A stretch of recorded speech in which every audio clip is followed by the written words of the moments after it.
Plum here, g'day champions, how's it going, and welcome back to another Division 2 build video.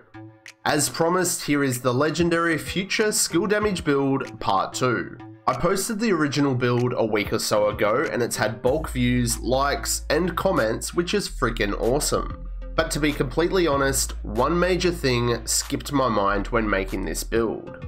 And that was that the Future Initiative chest piece is only obtainable in the Iron Horse raid. And that piece, unfortunately, is crucial to that build.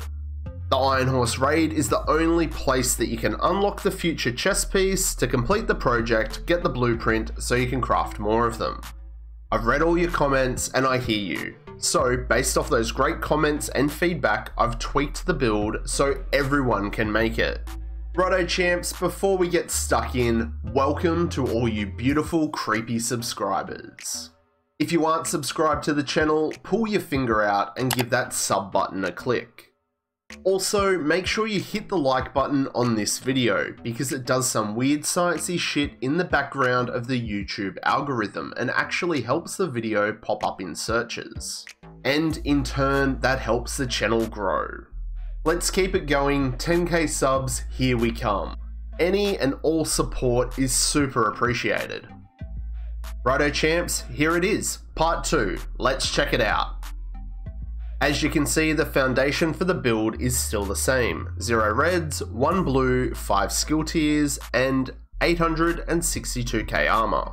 It's still 4-piece Future Initiative, 1 Wyvernware, and now has 1-piece Bellstone. We're still rocking Technician because it gives us that bonus skill tier and makes it a 6 skill tier build. We get 12% damage to drones, skill proxies, and robotics. Our armor kit will also repair friendly deployed skills within 10 meters. Using Technician will also unlock the Artificer Hive, which buffs everyone's skill damage, efficiency, and duration. And we also get a 10% skill damage buff. The main gun is still the Scorpio. It comes with that roll of 12% damage to armor, which stacks on our skill damage, and has that talent Septic Shock. Shooting targets applies stacks of venom, which lasts for 10 seconds. Increasing the stacks adds more severe debuffs. Poison, Disorient, Shock, and at 7 stacks, that target will take 20% more damage from all sources. Pro tip, Scorpio debuffs actually stack, so the more players using the Scorpio, the faster you'll hit that damage buff. The secondary is the ACS-12. It's a great gun for spamming and proccing our backpack talent, Opportunistic. While both parts of InSync are active, we're going to get 30% weapon damage and 30% skill damage buff.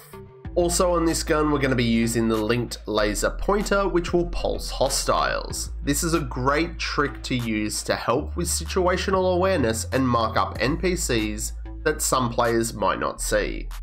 And heavens forbid we get shit out of luck and we run out of shoddy ammo. We're going to be using the TDI card pistol, and it also has InSync, so we can keep InSync active all the time if we need to. Righto champs, now let's have a look at the gear for the build. Future Initiative Mask, 30% repair, 15 skill haste, 30 skill duration, and that 4-piece bonus, ground control. While at full armor, you and your team's weapon and skill damage is increased by 15%. So if you wanted to run heals to keep this active all the time, you can. But doing legendaries these days, most players should be switched on enough to stay at full armor and in cover. It's got a skill tier, skill damage, and a skill haste mod. The chest is now 1-piece spellstone, so we get 1% armor regen. It's got an armor roll, skill damage, armor regen, and a skill haste mod. Now the brand set that we're using here isn't that important. Sure, the extra regen will help with my survivability, but the main thing you want to focus on is the chest piece talent Overwatch. On the original build, we had the future chest piece which buffed ground control from 15% to 25%. With Overwatch, after we stay in cover for 10 seconds, it increases everyone's weapon and skill damage by 12%. So now we're getting 15% from Future, 12 from Overwatch, so that's 27% damage buff when we're at full armor and I'm in cover. The holster is Future Initiative, it's got a skill tier and skill damage. Knee pad is also Future Initiative with a skill tier and skill damage. For the gloves, we've now switched that up. We're going to be running Future Initiatives with a skill tier and skill damage. But, champs, here is a little trick. We can actually still overcharge our team. How do we do that? We just quickly swap to our BTSU gloves. Yes, we're going to lose the 15% damage buff from Future for a short moment. But having our whole team overcharge for 15 seconds to clear those big spawns of chungers is more than worth it. It's all about knowing what mission you're running and the spawns that are going to happen. So we get set up, the Artificer hives out, it's buffing our skills, we know we're going to get a big spawn. We quickly swap to our BTSU gloves, we crush our hive, and we've got a 15-second overcharge for everyone, and then we switch straight back to the Future gloves. The 120-second cooldown from BTSU gloves will continue on in the background. It's a really sneaky and effective trick. And lastly is our Wyvern backpack. The brand bonus is 10% skill damage, and I did previously have an armor roll on this, so I've had to switch it back to a skill tier, so the rest is what it is. We've got regen, skill damage, and a skill haste mod. But the important thing is we've still got that talent Opportunistic. Shooting hostiles with a shotty or a marksman rifle will make them take 10% amplified damage from all sources for 5 seconds. This is where that ACS 12 is super effective. For the skills, it's really player preference. You do need some sort of hive to crush to proc the BTSU gloves if you're going to do it that way. The Artificer hive also buffs your team's skills, so I'd be opting for that. And I also really like the assault turret. It's going to put out a lot of damage and also draw aggro from NPCs. That's how I use it, and that's how I suggest you use it too. But if someone else is rocking the BTSU gloves and you're not required to overcharge, go for the assault drone or something.